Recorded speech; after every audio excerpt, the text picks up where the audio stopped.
Marunga pahi, pereina, poti, arapahi kara. E haere ngā whakarau ora reo, huri noa I tāmaki makaurau. It's been a long journey to get to 100% audio here on our transport network. Nau mai, piki mai ki tēnei ratonga tere ki Waitemata. It's been 8 years in the making to have as much te reo Māori that we have got here today. Our big driver here for te reo Māori is to ensure that our whole network is reflecting our bilingual language here in Tamaki Makaurau. Te reo Māori first and English second. We are wanting to get it on all our signage, all our audio.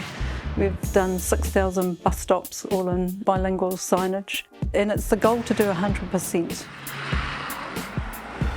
I'd like to mihi to our Auckland Transport Board, who are really supportive of the te reo bilingual mahi that we do here at Auckland Transport.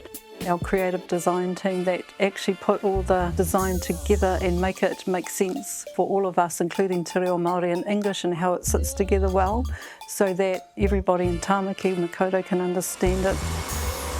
My expectation for te reo Māori here at Auckland Transport is our whole workforce is bilingual or even multilingual, because we have an international workforce.